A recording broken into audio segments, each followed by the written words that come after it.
Tafsir Al-Misbah. Surah Al-Baqarah, ayat 108. Apakah kamu menghendaki untuk meminta kepada Rasul kamu, seperti dahulu Musa telah dimintai? Dan barang siapa yang menukar iman dengan kekafiran, maka sungguh orang itu telah sesat dari jalan tengah.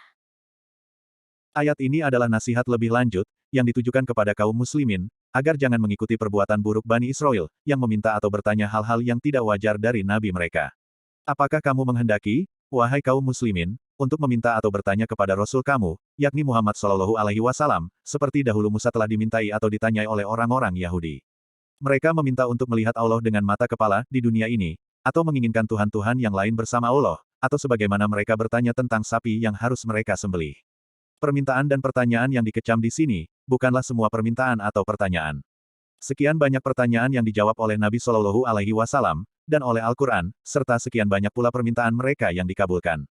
Yang dikecam adalah pertanyaan yang tidak berarti, atau permintaan yang bukan pada tempatnya. Permintaan melihat Tuhan misalnya, bukanlah permintaan yang wajar. Allah adalah objek iman, sedang yang diimani adalah sesuatu yang abstrak dan tidak terlihat dengan mata kepala, tidak juga terjangkau hakikatnya oleh indera dan nalar.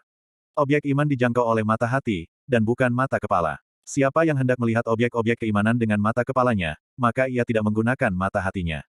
Yang tidak menggunakan mata hatinya adalah tidak beriman. Siapa yang tidak percaya adanya Allah kecuali dengan melihatnya dengan mata kepala, ia telah menukar iman dengan kekufuran.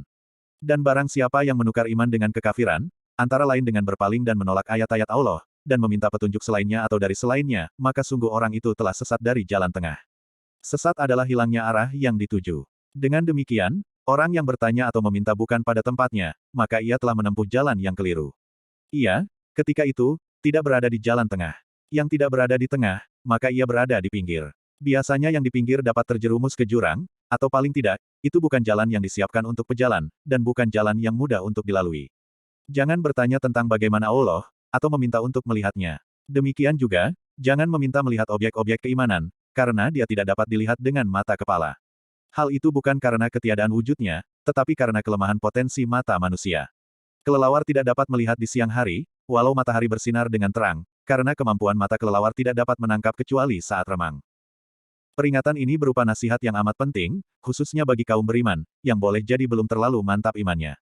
Memang, seringkali seseorang merasa bimbang bahkan ragu dan berpaling, apabila menghadapi perubahan ketentuan. Boleh jadi juga, perubahan yang dinilai lebih berat dari sebelumnya, menjadikan seseorang meninggalkan ajaran agama secara keseluruhan, akibat keresahan atau rasa berat untuk melaksanakannya.